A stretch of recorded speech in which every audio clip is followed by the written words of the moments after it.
Hey kids, welcome to Stylus Rumble Rigging Time thing. Today, we're gonna play with the transform limit. Woohoo! So, announcements. We got some super cool stuff. But first, we have some super exciting announcement. I'm like looking around all weird because I'm trying to make sure that I'm recording the right screen. I'm not good at this. Okay, so anybody who follows me on Twitter may have noticed that Toonboom and I kind of flirt with each other on Twitter a little bit, and they saw my 15 review and they passed it around the office. They contact me on Twitter and they're like, we really like your review, think it's so funny. We'd love to talk with you sometime on Skype. So I was like, yeah, cool, that sounds great. And we did an interview. I did an interview. I'd say we, like the royal we. So I did an interview for the blog, which you guys might have seen go up last week or the week before. Just, you know, who I am, stuff like that. And of course, Leave It to Me. The one time I put my crazy face, the image thumbnail, that's the one they choose, and it's all over their blog and stuff. So I'm like, this is what normal looks like. That's great. So I've had a lot of traffic from there. So if you're here from the blog, welcome to this mess. I also was talking to their marketing team on Skype. We just chatted a bit and they said, hey, we noticed you're using a trial version of 15. Would you like a real version of 15? And I was like, yeah. So they're like, okay, well, we're going to hook you up. We love what you're doing. And we want to make sure that you've got the right tools to keep doing it. And so this isn't a sponsored channel, but they have hooked me up with a free license to their software. So I'm using Harmony 15 for realies this time. It's not a trial version. And while I was talking to them, I was like, well, I also kind of want to do this short film. So if you have a spare version of Storyboard Pro, could I maybe have that too? They're like, yeah, sure. You can have that, and you could be able to do your film. We could work. So I have, not only do I have a legit copy of 15, but I also have Storyboard Pro. I haven't used Storyboard Pro in about 10 years, so I've been playing with it a little bit and starting to get the boards done for my short film. All the boards so far that I've been working on, I've just been thumbnailing in a sketchbook, so there's nothing really ready to show, but you guys, of course, will be the first to know when that starts coming to fruition, and when I feel a little bit more fluent in the Storyboard Pro lingo, I'll be sure to do some videos on that if you guys are interested. Not a problem. There's more stuff coming up, more announcements, but it's all secret. Oh, one thing I can tell you is that we're in talks right now about me doing some webinars on the Toonboom channel, or the Toonboom website, whatever that platform is called. So if you guys are interested in checking out the webinar, please stay tuned. And I'll let you know when and what that's going to be about. Nothing's really been finalized yet, but we're talking about it, so that's happening. I also, when I was talking to them, I told them that I get a lot of messages and stuff. It's from freelance guys or indie guys who don't have access to any of this in-studio insider information, and that's really what I want to do, is create a bridge for the people outside the studio setting so that they can kind of get their feet underneath them, either if they want to start working in a studio so that they have the right tools to apply there, or just to improve their own independent stuff. So anything you indie guys want to see or want to hear about, you let me know and I'll see what I can do. I'll make videos, or I can talk to Toonboom behind the scenes because I've got an in now. Yeah. I'll get the scoop for you guys. I'm eating some celebratory popcorn. All right, so let's do some real work. Today we're going to be looking at the transform limit, which of course is one of the new features in 15, my full version of 15.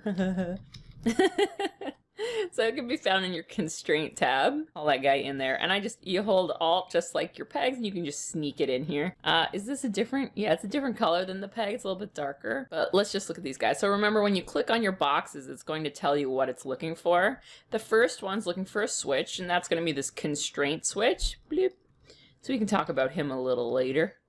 The next one is a forced transform, and this one is a limited transform. So it's really important to understand the difference between these two, because it took me a while when I just started playing with it to figure out exactly how they work, and then I had to go read the help menu like 3 times, and I was like, okay, I think I finally understand how this works. So limited transform, this is the one you're going to use most of the time, and you could use it exclusively. When you open up this box and you get all this gobbledygook, all of that is going to pertain to this limited transform and what it's doing. This forced transform, what it's doing is is because this thing here, okay, so the way the transform limit works, you're saying I want to limit, let's say rotation, because that's my favorite.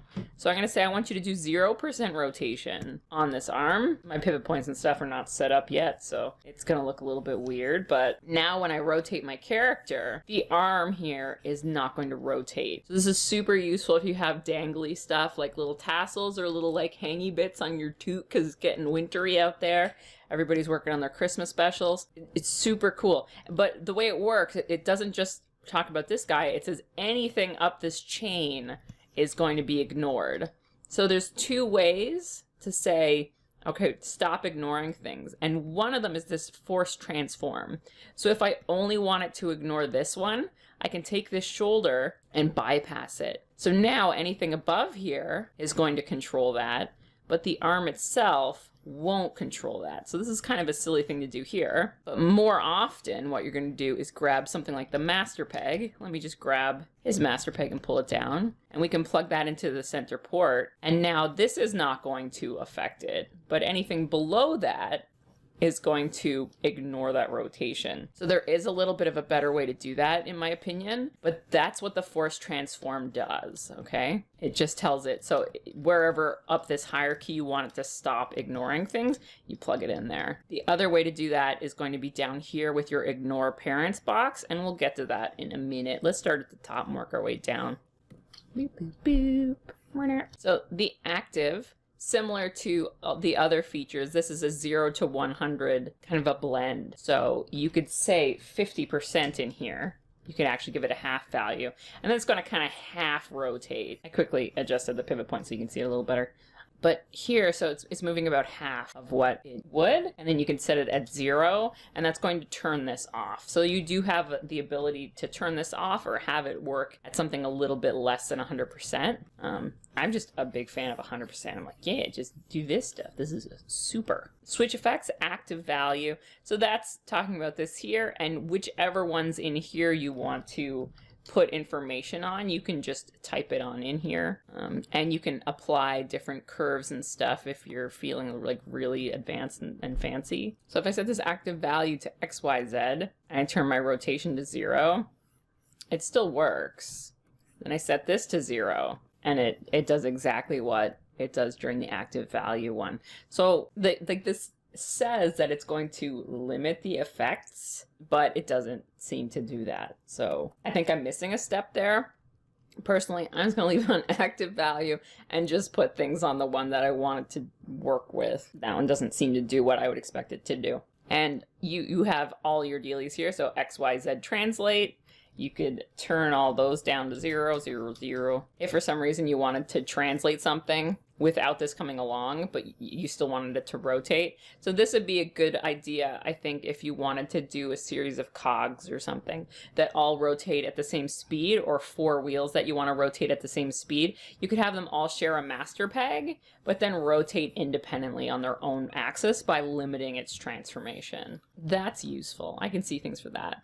Now, the one thing I was playing around with this, if you set the rotates to go at different speeds, it kind of has a limit of how well it's going to work with that. Once you hit 180 degrees, it pops and stuff. So a scenario where you have a series of cogs that are different scales, some are bigger and some are smaller, and you want them to rotate at different speeds with one controller, I think using expressions is still going to be a little bit stronger for that, because you're not going to get this pop. You could say that my handle's rotating X amount, and then this cog rotates at 20%, this cog rotates at 60%, and you could control all the speeds using expressions. It doesn't work as well here by limiting the active value. That's very specific, but it is something that I've had to do before, so I wanted to mention some of the limitations of this guy. Putting on like 50% rotate, if you're going to be rotating things full circles at a limited rotation value, you're going to get pops. That's good to know. Allow flipping. So what this does is it allows you to flip. So here, blue's not very symmetrical. Well, chest is not in the center. So this is some of my bad design coming out to like scare everybody away. So my bad design just like crashed Camtasia for some reason. So let's open this up. We're looking at the uniform, no, the allow flipping. All right, so this is pretty much what you expect. It allows you to flip. So here, I'm just gonna use my 4 to flip, and the arm is flipping. The thing about it though, if I rotate this guy now, the arm is gonna do some wonky stuff. So the arm flipped, it looks fine, but when I rotate it, it's counter animating in the wrong way. So if I turn off allow flipping, this is actually going to work much better in terms of what you expect the transform limit to do. And I think it would be easier to just flip your arm manually so that you can get that utility out of the thing. So I'm going to turn this off when I put it in my rigs. What you could do, you're probably not going to flip from the torso here. Sensibly, if you do have a character that's flippable, you're going to flip from your master peg, so you could hook your arm up to that function. So when you flip, you're actually multiplying the X by -1. Let me open my coordinates control tabs and we'll take a peek at how this actually works. So here my scale is 1. If I flip it, it's just turning the scale to -1. So what I can do is I could share this function. I have a keyframe on it. I'm going to open this up. I don't know if it'll do with all the ones below it, and I certainly don't want to share every function for everything. So I'm going to share the function, and then I can grab my arm down here, and I'm going to take the X scale, and then I'm going to go to the master peg and grab the X scale here. So now if I give that a try, that works. I hit 4 and it still works. So rather than using the transform limit allow flipping feature, I think what I would do myself is either above or below one of these arm controlling pegs, I'd hook up my X and Y value and my Y scale as well to my master peg. So it seems a little bit roundabout, but now if I flip him vertically, he's going to work the way I want him to. So I'm not sure how the math works on that allow flipping feature, but it doesn't do what I want it to do. That's the way I would work around it instead. So rather than doing a confusing gate system or some other form of manual setup, I'd connect them. You just have to make sure if characters are being flipped, they have to be flipped from the very top. You can't just flip the torso, because some guys will do that if they don't need the legs or something in the scene. If it's a close-up shot like this, they'll just flip it like here.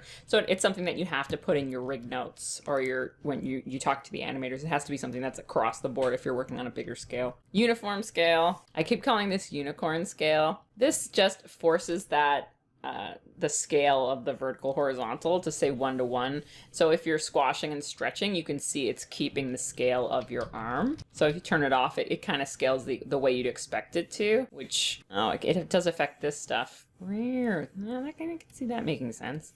Now it's always long, but it's not doing stretching. So that seems a little better than I thought on first glance. Ignore parents. This is going to be the same feature as this force transform. I like it a little better, personally. I'm gonna grab the blue master peg. I'm just going to copy the text here, and then down in my transform limit, in this box where it says parent's name, I'm going to paste blue master peg. So what this is doing is it's telling this transform limit to ignore the master peg. So it's exactly the same as if you dragged this cord all the way down here and you plugged it in like that. By doing this, it's doing the same thing. Initially, it won't do anything. Here, if I use my master peg, it's still ignoring the rotate. So what I have to do here is send this ignore parents value up high enough to encompass the number of dealies in between. So that sounds like a little bit long-winded, but let's just say that it has to walk up 6 parents to get to the master peg. Anything higher than 6 here will work. So you can just slam it up to 40. Here I got it on 21. It doesn't need to be a specific value. It just has to be high enough to grab the blue master peg. Whee! So now if we have a camera tilt, we can set our character up inside, and then when he rotates, his arm is going to hang out with the proper down. Gravity's gonna work a little like you expect it to. I like that. I like that better than dragging a big pile of stuff across the scene, like dragging the master peg here, control, And then, because now we've got that cord going all the way through our entire character, which is a little bit busy. Upon doing some research, if you grab the master peg and you clone it, beep, and you put a clone of the master peg in here, that will actually work. So here, it's going to ignore it by using a clone. So if you don't want to muck around with these values, that's another option. I'm not sure if that's going to cause problems if you connect things additionally. Gotcha. Okay, so if you put if you clone this thing and then you put an additional peg up here, it won't ignore it. That's an interesting feature. So if you only wanted to ignore this one, you could make that happen. Weird. But by removing that clone, and we come up here, and now we do it, then anything above this is not going to work. That's a fun little hack. Neat. All right, so the flatten type, this is the same that we went over in our point constraint thing, so I'm not going to go over it again, because it's so confusing anyway. The skew type, so I'm not a big character skewer, because this looks bad. It's so off model. It's very hard to get enough skew in there to make it good, but not have it to completely distort the character. So I think the problem with skew distortion shouldn't be too much of an issue if you're doing good animation, because you're not going to be skewing a lot. But this is just, it's telling it exactly how to do the math on that one. So the first one, skew optimized for rotation, it adds the skew to the rotation. The actual like text behind this is a little bit confusing. Skew ignored in rotation. It processes the two things separately. So it skews and then handles the rotation. So you're going to get a little bit more what you'd expect. That's probably the one I lean on. This, here you're getting some weirdness. And then skew optimized for rotation. It processes the skew and rotation together and then sends it down the chain. So all of these options are fairly confusing and have various issues associated with them. So I feel like if you're skewing a lot, then you're going to have to play with these yourselves and kind of see which one gives you what you want out of it, because they all have various pros and cons. But don't skew that much. Skew doesn't look good. Who skews things? Jason. All right, so the last thing is this control position. So with your transform limit, you press Shift F11. It's going to give you your little GUI. So this is a little dude that you could tell where it pivots from. Because when you initially set it up, this is going to be at 0, 0. And when I first started doing this, I'm sure you noticed that my character's arm was just kind of flopping around. So you can see this is because it's pivoting down here and it's doing some weird stuff. So what we want to do, you could eyeball this if you're a slacker, and then kind of hope things work out. But you can see I'm getting a little bit of like ugly shoulder, and you know what a snob I am, guys. Like, look at these ugly shoulders. I don't like that. So what I want to do is have the exact pivot point that our shoulder's using. Now, you can open up these boxes and copy and paste the coordinates in one at a time, or you can go to cartoonflow.com and you can get his little pivot position copy paste script. Cartoon Flows, where you guys might have seen the hand swappy dealy. I don't know, it's called Quick Swap or something. I'll post a picture. And a bunch of other useful scripts. They also link to another website which has even more scripts. Lots of fun stuff on there. So what this does, you can copy the pivot position of this peg, and then you can paste it to the transform position here, the transform limit position, or you can do it in reverse. So you can copy a position and transfer it to a pivot. Super useful. So your pivots from your pegs and your positions from your transform limits. So you can copy back and forth. And now your pivot point is perfect. You don't need that little dude. And our guy's going to rotate around perfect. So that's all this little bottom part does. It's just exactly the same as your peg pivot position thing. It's just called control position because they like to make things difficult on us. So that's it. That's all these little boxes. It's not as scary as it looks, even though there's lots of numbers in here. Some of the things I've noticed, if you're working with a 360 rotation, so here I'm just going to flop my character to the side. I've been working in the front view this entire time. So here you can see that my arm is drifting. So it works really well for the front view. Not too bad for the 3/4 to the left, but as we move around, things are getting a little out of whack. So this is because blue is rigged beforehand. So if you're trying to throw these on blue or a rig that you've had and like pre-rigged already, you're going to find this problem. The reason this is happening is because the translate and stuff of this guy has been used to set this up and rotate. So all these values have been kind of pre-animated before we put this limit in place, and now it's limiting some stuff. So you're going to have a little bit of an issue there. So the easiest thing to do if you're working with pre-done rig is to just pop your arm above, and now all your pivot points are going to work, but your rotate's not going to work, right? So if you did try and force transform it, then of course your transform limit's not going to work. So the problem is, because of course it's limiting the rotation of anything above it, you're not going to be able to rotate using this. So you'll have to put a rotate peg down below the transform limit, and then copy your pivot point, copy pivot, please pivot, yeah, keep this open while you're rigging. It's so good. Go get it. And now you're going to be able to rotate this arm and maintain those things. So that's something, if you have a pre-made rig and you're adding these things, you're going to start getting headaches. This is the easiest way I can think of to fix it. If you're setting up a rig to begin with, of course, you're going to put your transform limits in before you do your full rotation. So I'd probably do my front view, because I like to reset my values on my front view. Some places they do 3/4, but you have 2 3/4. So how do you pick? I don't do that. So front view, I'd set that up first and then put my transform limit in there. Then when you set up your other views, you're going to be using this peg to set up your shoulder pivot point. It's going to have that limit assigned already, so you're not going to have this problem. It's just a pre-rigged character flaw. So that's solved. That's it. That's the whole transform limit. Oh, I didn't talk about the it's a switch. So the switch works exactly like you expect. There's just like a little caveat. So right now this is at 100, and we can do this and it's doing 100 thing. The constraint switch, the advantage of it is that you can hook it up to a number of different transform limits if you want to control them all at one time. And you get this little guy that you can move down. So now it's at 40 and change. And you can see it's rotating, it's limiting its value. We're getting that limited value pop. The only thing is it doesn't change the value in here, it actually multiplies it. So 40 times 100% gives you 40%. I think that's how it works, but it does the math in between. The moral of the story is, if you move this, it's not going to change the active value in your transform limit at all. It's going to do math in between them. That's a good thing to know. I don't think I'm going to be limiting my active thing, but yeah, you can throw a switch on there. That's a thing.